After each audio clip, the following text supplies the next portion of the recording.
evening, cult members, and welcome to Pop Culture Cult. I'm Sean. I'm Janice. And welcome to our discussion, reaction, review of She-Hulk Episode 4. This is not real magic. Is that what the wording was on this? Is this not real magic?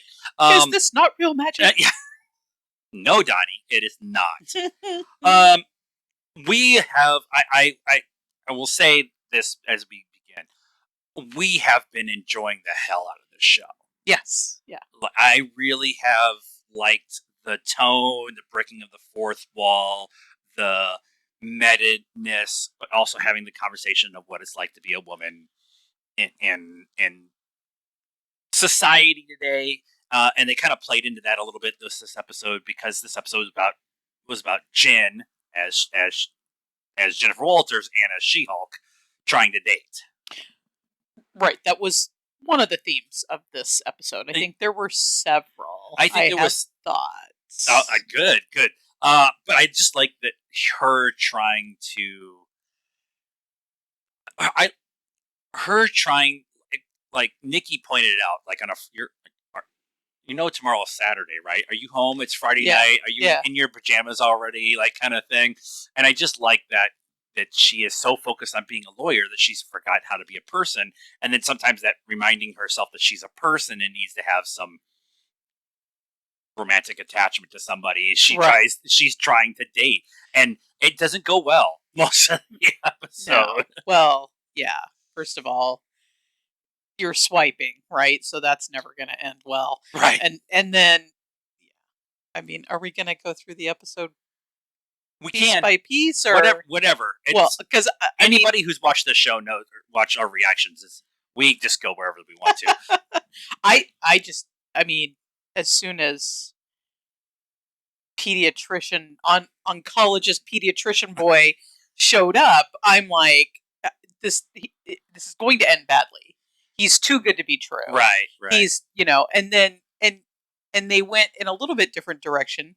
But I'm sorry, Jen Walter is very attractive. She's very cute. And like, nobody wants to date her until she's the Hulk. Then they all want to date you for the absolute wrong reasons. It's no kink shaming, but it definitely comes across as having a kink of a big, strong, powerful woman.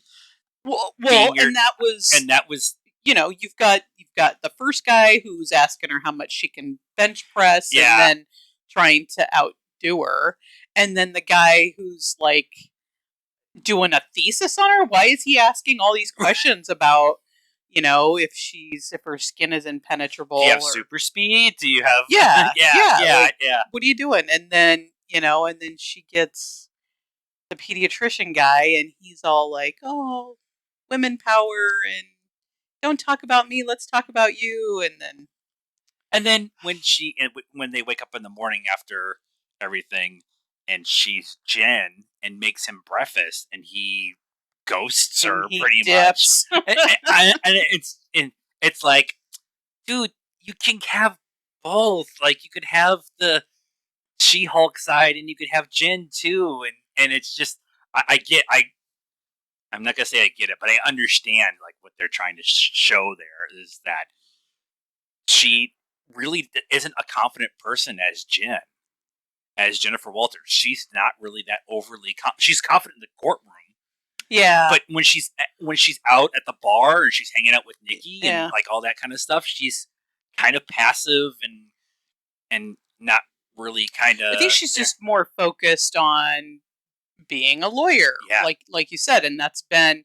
I mean, I think that's probably a problem, a real life problem for people who do that, who go through law school and become lawyers, or go through medical school and become doctors. That you spend so much time, generally very early in your your late teens, your early 20s, through your late 20s. That's all you have time for. You don't have time for anything else. So then when you're done, you're like I know a lot of doctors who have they're very smart people. They have no street smarts whatsoever. And they have very erratic social skills. Yeah. Right? They're either like hi, how are you? Or they're like, I don't want to talk. Stop, like, giving me eye contact. Yeah. And they actually pointed that out in the new Rockstars breakdown on her list of things. One of the things was buy and read how to make win friends and influence people. Yeah. Which is totally about a book trying to make introverts into functioning extroverts into society. Yeah. And so, it was just, I really have liked what they're doing with her. I like the dichotomy between the two of them. That Jennifer, actually the three of them, Jen as a person, Jennifer Walters as the attorney, and She-Hulk as just She-Hulk. Right. And they've been playing with that kind of the concept. Even in the fight last week, when Jennifer Walters, Jen gets attacked outside of her house, and she's like, "Oh yeah, I forget, I'm She-Hulk." Yeah, and she Hulks out and then just beats these guys. Yeah, and then her dad shows up this week with like new security stuff and new locks and a shovel. What are you doing with the shovel, Dad? And she's like, "I'm a Hulk. It's fine, Dad. If they come back, you can use the shovel. I'll take care of them. You can use the shovel." That confidence for Jennifer isn't really there on a regular basis. It's like in and out. Right. I think that's probably going to be an underlying theme with the show, is her kind of maybe gleaning some of that confidence into, her everyday person. I as a person who was not very strong and very powerful or comfortable in my skin as a younger person, and when I got to a point where I was emotionally stable, was able to put some strength on. Emotional stable is a very relative term, but I got stronger. I got bigger. I became more self-confident. More confident in my physical ability. It blended over into other things. Yep. And so, in fact, today at work, I was telling them the story about some of the things that's happened to me at work, and I just like I'm going to break people, kind of thing. And I have no qualms about saying it now. If I was 16 and said that, I would have been like, I'm going to break people. and so I get that. I like that kind of like conversation they're having through this, and also they had the creepy guy in the bar trying to pick up on both of them while they're working. And the first date that she goes on as Jennifer Walters to the sports bar with this guy who was working on Matcher instead of Tinder, while he's having the conversation with her. Yeah. Like we've talked about this in the past. We've been together for 25 plus years. Neither one of us would understand how to date in this world. No. Dating when we started dating is very different than dating today. And I don't know how it would work. I'm not even saying that like as an old man, I don't know how to date. And I just, the rules, the concept, everything has changed since then. And so there would be a huge learning curve.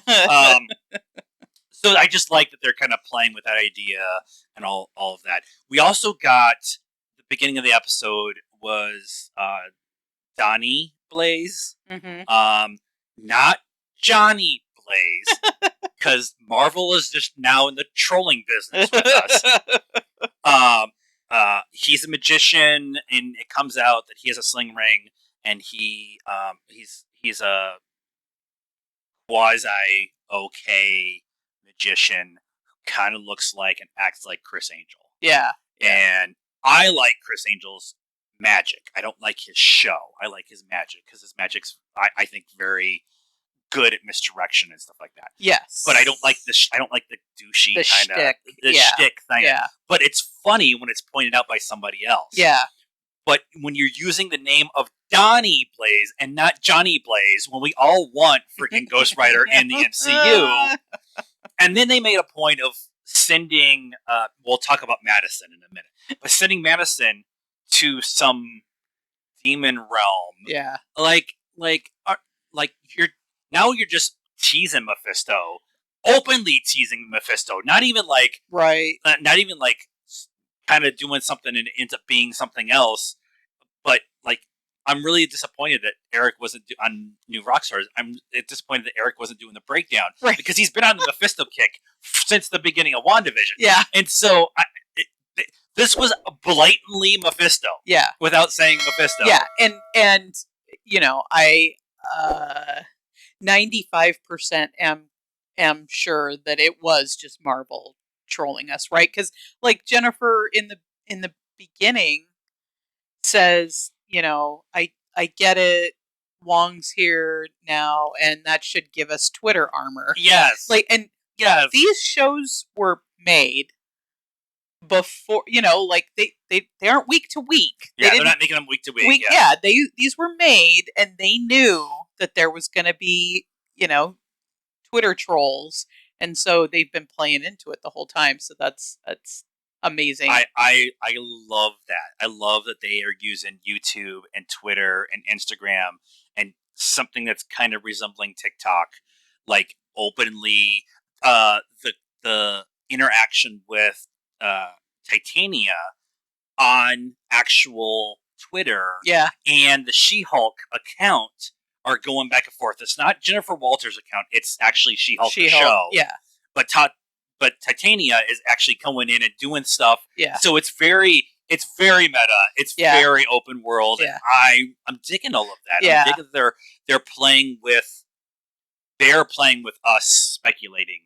Like last week, I talked about how that all the different things that we feel like it could be with Emil and all the stuff that could be going forward and all that stuff. And this week was, here's Jen on a date and not having it work out. Here's She-Hulk on a date and having it kind of work out. Oh, by the way, here's all these little Easter eggs that probably are nothing. Right.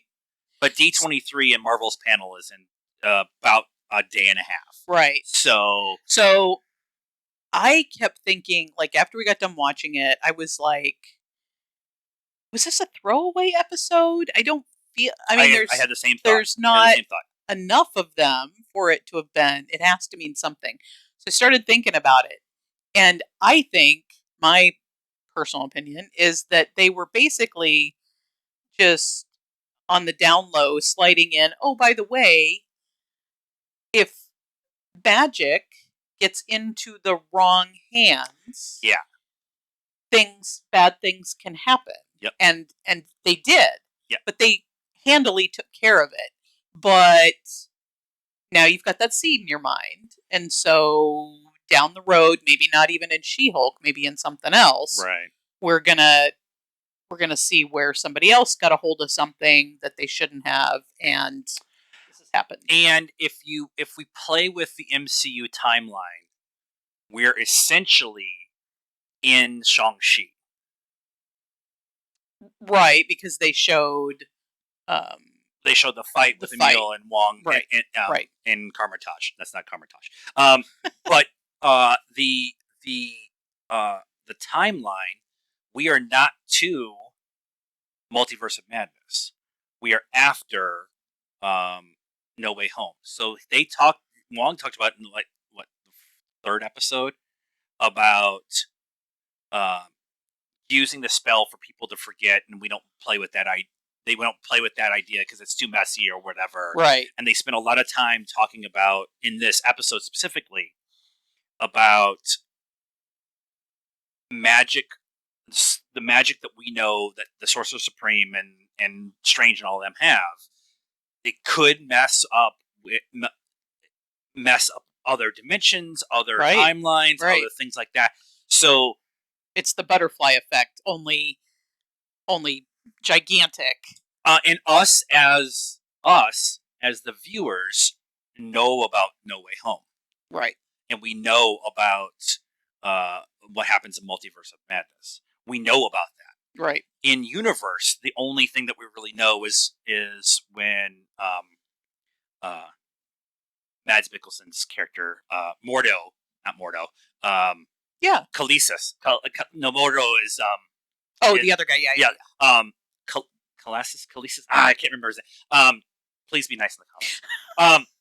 Him going back after the book and taking the page out. Yeah. So they know about that part. Right. About messing with that kind of time thing. And if you think about one of the post-credit scenes with Charlize Theron's character, Clea,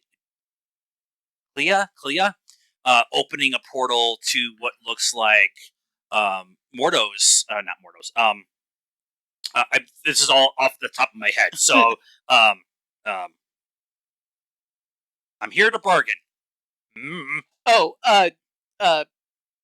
Right. I'm here to bargain. So you kind of, as we as an audience know about all that stuff, but them in universe don't know. And so he's like laying something out for something down the line, I feel, right, for us, but also down the line for them. Like, because Wong was very adamant about not doing that spell in No Way Home. It was very adamant about how they were messing with everything, how Wanda was dealing with the Darkhold and everything, right, and Multiverse of Madness. Right. Ogatu? No, that's not it. It's gonna pop in my head at some point in time. But when we're done. And the other thing that was laid out in this episode too was the Titania stuff. It was kind of, I won't say thrown in at the end, but it was kind of laid out at the end that Titania got out of whatever happened being in trouble. Yeah, right. The lawsuit, everything was dropped against her that was on the news in the background, and then she is suing Jennifer Walters for the trademark of She-Hulk. Right. And so that's kind of setting up. We are now in the middle part of this 9-episode run. This was the setup for the next 3 episodes arc, kind of setting her up as the bad guy as we go forward, and then there's going to be something big in the last act that's going on. And so the Titania thing, I think, is the other big thing that they hinted at it with the first episode. They've been kind of playing around with a bunch of other stuff, and then now they've laid it out. And we also know from the trailer that Charlie Cox's Daredevil shows up at some point in time, right? And they're in LA. The show is not in New York, and right? So we know that is coming from the trailer. Everything else from the trailer has been out except for Charlie Cox. Yeah. So I think that that's going to be something that happens probably next week. That will be. He's her attorney. He shows up as Daredevil, not as Matt Murdock in the trailer. Yeah.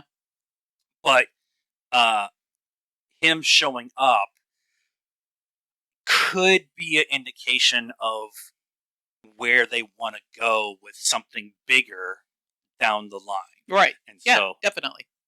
I just think with the Titania stuff, the Wong stuff laying out everything, and we know that Daredevil is coming, they're building to something in the final act. Right. And so, and then there was, we have to talk about Madison. And Wong. Madison with 2 N's and a Y, but not where you think. She was amazing. Her and Wong's are my it couple now. I want to hold the Marvel shorts of the two of them. Wong watching Sopranos, and then her showing up and spoiling it, and them watching This Is Us, and having the whole. I see, and I think they missed the mark on the mid-credit scene. It should have been the two of them watching the finale of Sopranos. Oh, yes. And then him being all like, "What? That's it?" Yeah. Being all pissed off. Yeah. I hate Jeanette Tognick. And walking off. I would too. But the joke, the computer decided to reset. So we're just going to finish up what we have to say about this episode. I really like the episode overall. I like the jokes. I like the meta-ness and the jokes and everything. And Yep. And I think that I have no idea where we're going next week, but I feel like Titania is going to be the big kind of thing. At least for the next couple of episodes, and then we might come back to Emil. Not. You know what? At this point in time, I wouldn't be surprised if Nick shows up. Like Nick Fury shows up. They're just going to throw a bunch of different people into this show as the cameo of the week, because they've already made that joke, so we might as well just play with it for a while. So that is our thoughts and conversation and discussion and review of and reaction to episode 4 of She-Hulk. Is This Not Magic? I remember what it was called. Is This Not Magic? Let us know what you thought of this reaction in the comments down below. Please be nice. That's a requirement around here. Like this video, subscribe to the channel, hit the bell for notifications. Follow us on all the social medias, like Facebook, Instagram, Twitter, and TikTok. Links in the description down below. And until next time, cult members, good afternoon, good evening, and good night.